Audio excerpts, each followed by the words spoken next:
Good morning, friends. It's Pastor Veronica here with a daily devotion for you. And I want to just remind you that we are going to be continuing our exploration of Be Careful What You Pray For by Pastor Andy Hagen. It looks like this. This is my digital copy I've got on my iPad here. Digital copies are available on Amazon for just $1.99. So again, you're looking for this cover. It's Be Careful What You Pray For, Taking the Lord's Prayer Seriously by Pastor Andy Hagen. And I have mine on my Amazon Kindle. And I would love for you to get a copy and to support Pastor Hagen. If you have any trouble getting it, let me know. I can also get some printed copies for you. Just let me know and we'll make that happen. We don't want anybody to miss out on this.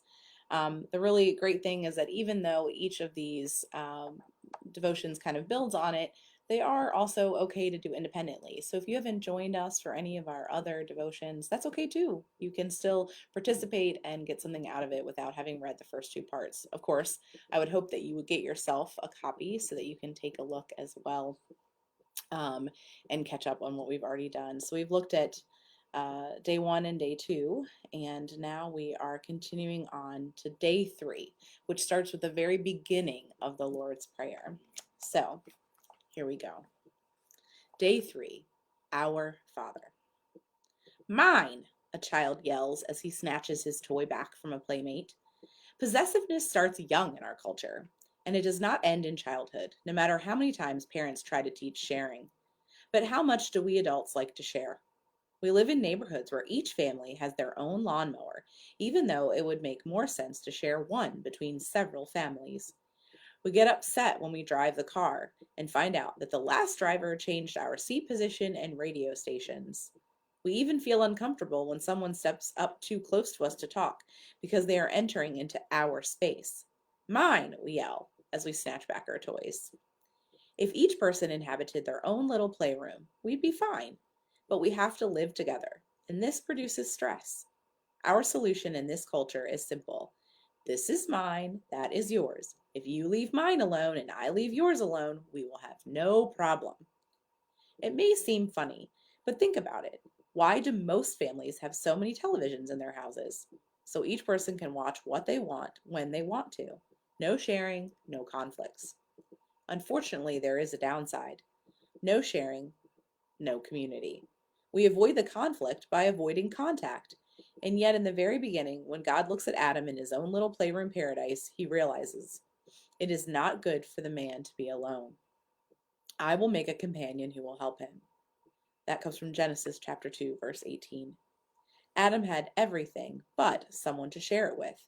Our way of avoiding toy fights is safe, but it is about as enjoyable as watching a comedy by yourself in an empty movie theater. The worst example of this attitude is sometimes shown how we share God today. You have your understanding of God and I have mine. We'll be fine if we leave each other alone.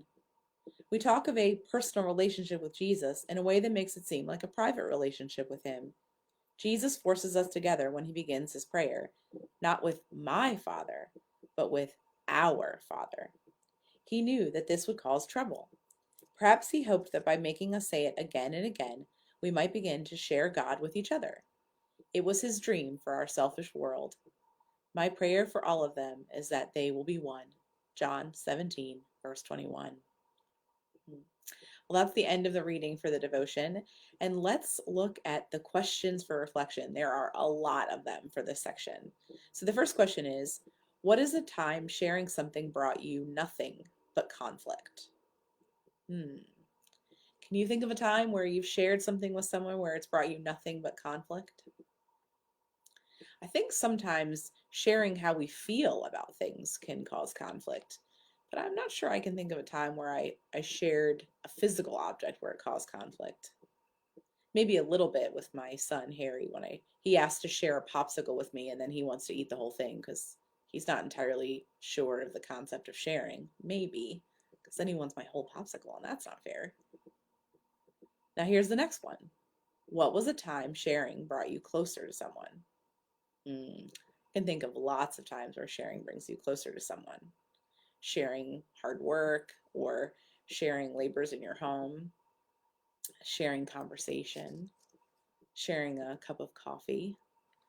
That's definitely something I can think of my husband and I when we were first in a relationship, sharing lots of things together that made us get closer together.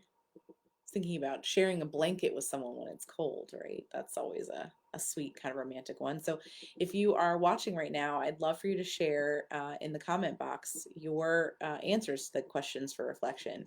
So the first question is, what is a time that sharing something brought you nothing but conflict? Okay, so sharing was a negative thing, had a negative outcome. And then what was the time sharing brought you closer to someone? So a positive contact. Okay, so those are the first two questions. So share about a time where conflict resulted from sharing, and share about a time where sharing brought you closer to someone. Here's the next one. Are you willing to share your understanding of God with others without getting defensive? So, what do you think that means? Are you willing to share your understanding of God with others without getting defensive? I think that is something we really struggle with now, especially when people are sharing things, social media, for example, and people are sharing their understanding of God, and then it turns into a fight. We become keyboard warriors, and everyone's arguing about everything. But I think there's a difference between how we understand God and how we understand the world. It can be a little hard to not get defensive if you feel like what you believe is the only way and the right way. So that means anybody else who has anything to believe is wrong, right? That's not really how it works, but that's where we go. That's where our minds take us. And the last question is, what do you think you can learn from others' views of God? This is one of the reasons why in confirmation we spend a lot of time, usually a couple of weeks, exploring other faiths, not just other types of Christianity, like other types of Lutheran or Methodist or Presbyterians or Baptists or whatever. But we also spend time learning about other non-Christian faiths. We learn about Buddhism and Hinduism and Islam and Judaism because we want to make sure that the students in the class are well-rounded so that they can have those conversations about faith with other people and not get defensive, but to do so out of a desire to learn more about others, because we can learn about our own faith by exploring other faiths. And it's really important. What can we learn from others' views of God? We can learn a whole lot about ourselves, our beliefs. We can learn maybe where another person comes from and their background. One of the things that I love about my husband is that he draws on all different types of religious backgrounds for the way he feels about his faith. And I think that that's really amazing because he kind of has like the best of everything. And they all fit together because so many of the faiths come from the same beginnings, the same roots. And I think we forget that as well, and how important it is for us to explore those things because it gives us a better understanding of the world around us.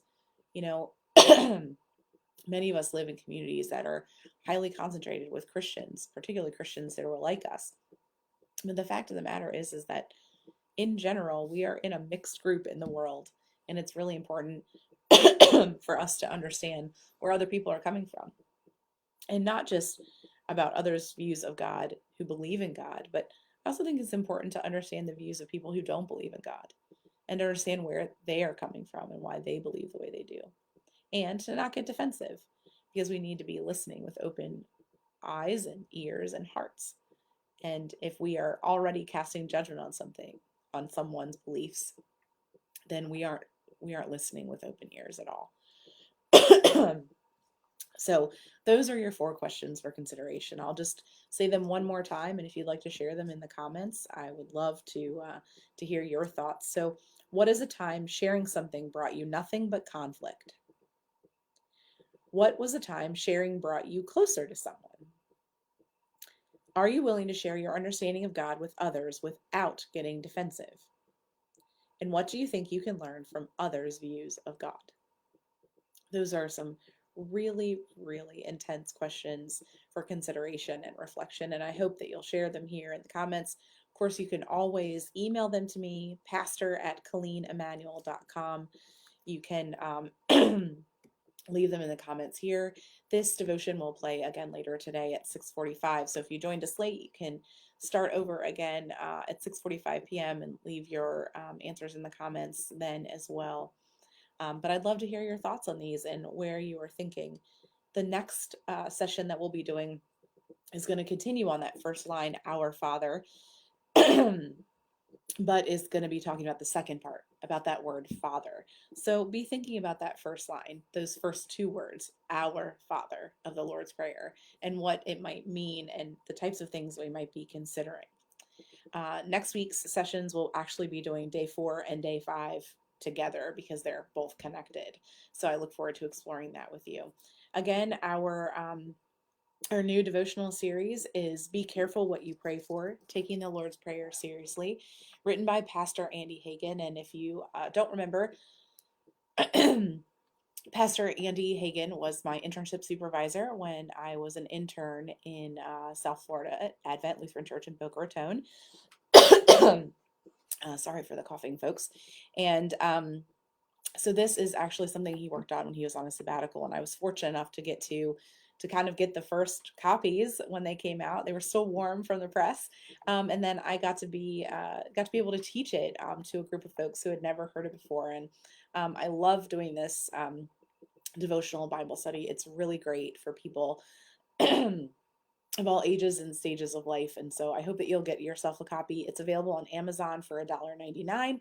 If that doesn't work for you and you need a printed copy, you contact me. I got the hookups with Pastor Andy. We can get you a printed copy as well. That's all for today, and I hope that you have a wonderful, wonderful day. And remember, God loves you, and so do I. Goodbye, friends.